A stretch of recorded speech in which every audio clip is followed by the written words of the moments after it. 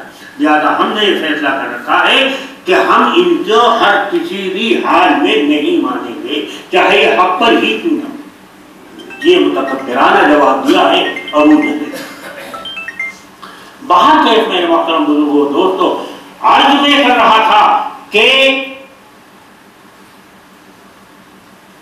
لوہا وہی ہے جس کو دشمن بھی مانے، جس چیز کا لوہا دشمن بھی مانے وہی قرآن پاک کا کی حلاوت، قرآن پاک کی شیرینی، یہ دشمن کو بھی متاثر کرتی تھی۔ یہ ہے جناب رسول اللہ صلی اللہ علیہ وسلم کا معجزہ جو اللہ تبارک و تعالیٰ نے ہمیں اور آپ کو عطا فرمایا ہے، اور اللہ تبارک و تعالیٰ اس معجزے کو انشاءاللہ قیامت تک باقی رکھے۔ اسی لیے میں عرض کیا کرتا ہوں اور اپنے احباب سے، متعلقین سے اور جن حضرات سے دین مدارسے کی نوبت آتی ہے ان سے بھی میں درخواست کیا کرتا ہوں کہ ایک بات کا آپ حضرات فیصلہ فرما دیں، چھوٹے ہوں یا بڑے ہوں، بچے ہوں یا بوڑھے ہوں، مرد ہوں یا خواتین ہوں، سب ایک بات کا فیصلہ فرما دیں، ایک بات کی نیت کر لیں کہ انشاءاللہ ثم انشاءاللہ ہمیں اپنے بچوں میں سے، اپنے پوتوں میں سے انشاءاللہ ایک کو ضرور حافظ بنانا ہے۔ نیت کر لیں، اللہ آسان فرمائے گا۔ جو شخص قرآن پاک حفظ یاد کرتا ہے، اپنے سینے کے اندر محفوظ کرتا ہے، اللہ تبارک و تعالیٰ کیا کچھ اس کو عطا فرماتے ہیں۔ 3 چیزیں اللہ تبارک و تعالیٰ اس کو مرحمت فرماتے ہیں۔ من حفظ حدیث پاک میں جناب رسول اللہ صلی اللہ علیہ وسلم نے ارشاد فرمایا، من حفظ القرآن وعمل به البس والداه تاجا یوم القیامہ ضوءه احسن من ضوء الشمس لو كان الشمس في بيوتكم۔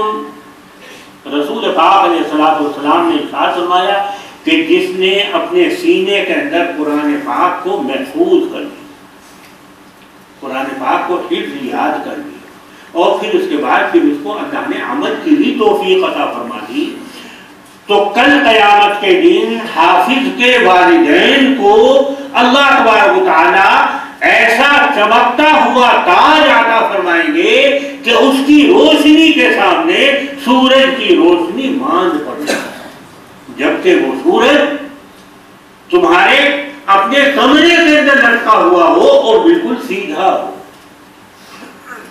اس وقت سورج چوتھے آسمان پر ہے اور الٹا، تب اس کا عالم یہ ہے کہ آپ تو ماشاءاللہ اس وقت جنت میں ہیں، ہمارے ہاں جا کر دیکھو لو کے تھپیڑے اتنے چل رہے ہیں، اتنے چل رہے ہیں، آج ہی فون آئے گا کہنے کہ عصر کے بعد تک گرم ہوائیں چل رہی، جھلس رہے تھے۔ الٹا ہے، چوتھے آسمان پر ہے، اب یہ حال ہے۔ اور اگر جو ہے اس کو سیدھا کر دیا جائے اور اس مسجد کے اندر دونوں پنکھوں کے بیچ میں اگر اس کو لا کر ٹانگ دیا جائے تو اندازہ کرو کہ اس پوری مسجد کو کیسا روشن اور منور کر دے گا۔ رسول پاک علیہ السلام نے ارشاد فرمایا کہ اللہ تبارک و تعالی حافظ کے والدین کو اس سے بھی زیادہ چمکتا ہوا تاج پہنائے۔ یہ تو ملا حافظ کے والدین، اور حافظ کے 10 قریبی رشتہ داروں کو حافظ کے حفظ کرنے کی وجہ سے کیا ملے گا، اس کے متعلق جناب رسول اللہ صلی اللہ علیہ وسلم نے ارشاد فرمایا کہ حافظ کی سفارش اللہ تبارک و تعالیٰ اس کے 10 قریبی رشتہ داروں کے حق میں قبول فرمائیں گے۔ گویا خاندان کے اندر ایک حافظ، ہر دور میں ایک حافظ اپنے 10 قریبی رشتہ داروں کی مغفرت کا سامان کرے، اللہ تعالیٰ اس کی سفارش پر اس کے 10 قریبی رشتہ داروں کی اللہ تعالیٰ مغفرت فرمائے۔ یہ تو ملا حافظ کے ماں باپ کو چمکتا ہوا تاج مل گیا، حافظ کے قریبی رشتہ داروں کو مغفرت کا سامان ہو گیا۔ اب خود حافظ کو کیا ملا؟ حافظ کو اللہ تبارک و تعالیٰ جو ثواب عطا فرمائیں گے اس کو اللہ تبارک و تعالیٰ نے متعین نہیں فرمایا، مقرر نہیں فرمایا۔ حدیث پاک میں رسول اللہ صلی اللہ علیہ وسلم نے ارشاد فرمایا کہ کل قیامت کے دن حافظ سے کہا جائے گا کہ قرآن پاک کی تلاوت کرتا جا اور جنت کے درجوں پر چڑھتا جا، تیرا جنت کے اندر آخری درجہ وہی ہوگا جو تیری تلاوت کی آخری آیت ہو۔ سبحان اللہ۔ ایک بات اگر آپ حضرات قدر کریں اس بات کی،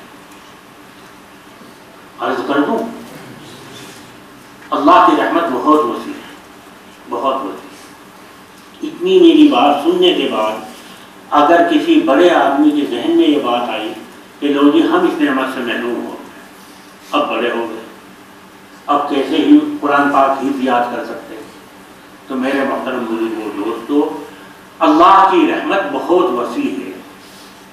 آپ ایک ایک آیت، 2 آیت روزانہ 8-9 گھنٹہ فارغ کر کے یاد کرنا شروع کرو، اور نیت دل کے اندر یہ رکھو کہ اللہ نے اگر مجھے ہمت اور طاقت عطا فرمائی تو انشاءاللہ پورا قرآن پاک حفظ کروں گا، یہ نیت کرو۔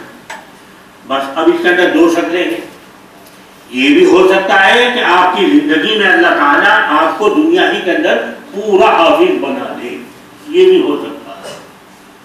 اور بھائی اگر خدا نخواستہ حفظ عمر پورا ہونے سے پہلے اگر اللہ نے ہمیں دنیا سے اٹھا لیا تو اللہ تبارک و تعالیٰ کا وعدہ ہے کہ اللہ تبارک و تعالیٰ اس کا حشر جو ہوگا وہ حافظوں کے ساتھ ہوگا، چاہے قرآن اس کا پورا ہوا ہو یا نہ ہو۔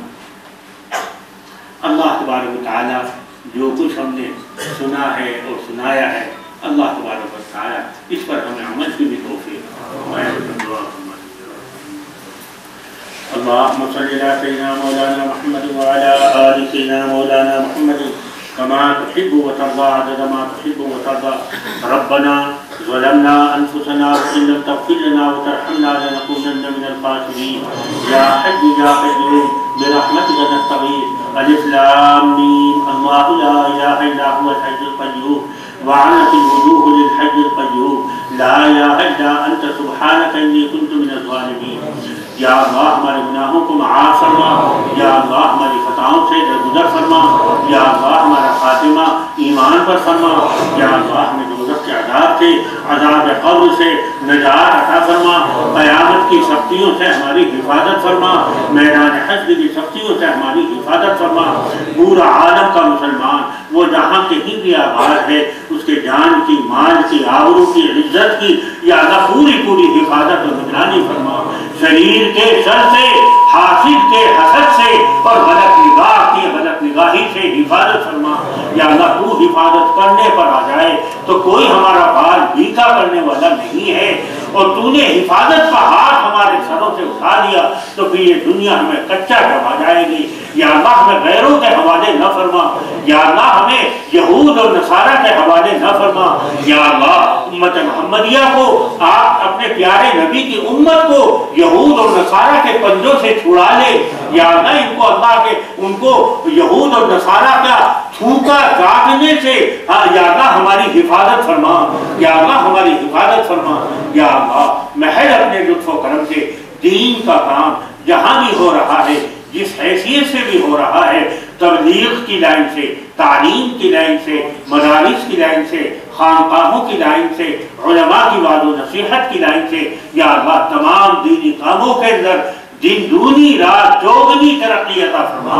یا اللہ تمام دینی کاموں کو ہمیں اپنا کام سمجھنے کی توفیق عطا فرما۔ یا اللہ یہ جو دوئی ہمارے اندر پیدا ہو چکی ہے کہ کوئی کسی کو دین کا کام سمجھ رہا ہے، دوسرے کام کو غلط سمجھتا ہے، یا اللہ اس سے ہماری بھرپور حفاظت فرما۔ تمام دینی کاموں کو ہمیں اپنے سینے سے لگانے کی توفیق عطا فرما، تمام دینی کاموں کی بھرپور مدد کرنے کی توفیق عطا فرما۔ یا اللہ ایک چھوٹا سا دینی مدرسہ اور دینی مکتب، یا اللہ اس کے اندر خوب وسعتیں عطا فرما، خوب برکتیں عطا فرما۔ یہاں کے طلباء کے علم میں، طلباء کے عمل میں، طلباء کے دینی مزاج کے اندر یا اللہ خوب ترقی عطا فرما۔ یا اللہ تعمیر کے اندر بھی ترقی عطا فرما اور تعلیم کے اندر بھی ترقی عطا فرما، مدرسے کی تعمیرات کے اندر بھی خوب وسعتیں عطا فرما۔ یا اللہ یہاں پر جو کچھ اس وقت دینی مذاکرہ ہوا ہے، دینی باتیں سننے کا اور سنانے کا ہمیں موقع ملا ہے، یا اللہ ان پر ہمیں عمل کرنے کی توفیق عطا فرما۔ یا اللہ اس مبارک مجلس کے اندر جو لوگ اپنے دلوں کے اندر اپنی جائز ضرورت رکھتے ہیں، یا اللہ ہر ایک کی ہر قسم کی ضرورت کو پورا فرما۔ جو بیمار ہیں ان کو صحت کلی عطا فرما۔ یا اللہ اس مجمع میں جو بیمار ہیں، اس مجمع کے متعلقین میں، اس مجمع کے اعزاء میں اور اس مجمع سے الفت اور محبت رکھنے والوں میں، یا اللہ جو بھی بیمار ہیں سب کو صحت کلی عطا فرما۔ یا اللہ جو پریشان حال ہیں ان کی پریشانیوں کو دور فرما، جو مقروض ہیں ان کے قرضے ادا ہو جائیں۔ یا اللہ جو اپنی اور اپنی اولاد کے نکاح نہ ہونے سے اور جوڑ نہ ملنے سے پریشان ہیں، یا اللہ ان کے لیے صالح اور نیک جوڑ عطا فرما۔ یا اللہ جو اپنی اولاد کی نافرمانی سے پریشان ہیں ان کی اولاد کی نافرمانی کو فرمانبرداری سے مبدل فرما۔ یا اللہ جو مفرور ہیں، خود بھاگے ہو یا ان کو بھگایا گیا ہو، یا اللہ خیریت، عافیت اور سہولت کے ساتھ ان کے واصف ان کے گھروں کو مقدر فرما۔ یا اللہ جو مسجون ہیں بغیر کسی جرم کے اور بغیر کسی الزام کے جیلوں کے اندر پڑے ہوئے ہیں، یا اللہ انہیں جیلوں سے رہائی عطا فرما۔ یا اللہ عزت آبرو کے ساتھ ہر قسم کے الزام سے بری فرما کر اپنے گھر پہنچنا ان کے لیے نصیب فرما۔ یا اللہ جو بھائی اپنی کاروباری الجھنوں کے اندر مبتلا ہیں، یا اللہ ان الجھنوں کو دور فرما کر حلال اور پاکیزہ روزی کا ان کے کاروبار کے ذریعے بندوبست فرما۔ یا اللہ محض اپنے لطف و کرم سے ہماری دعاؤں کو قبول فرما۔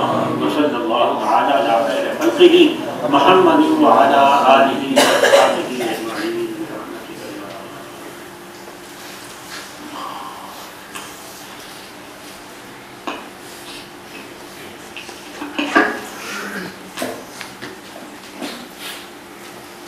السلام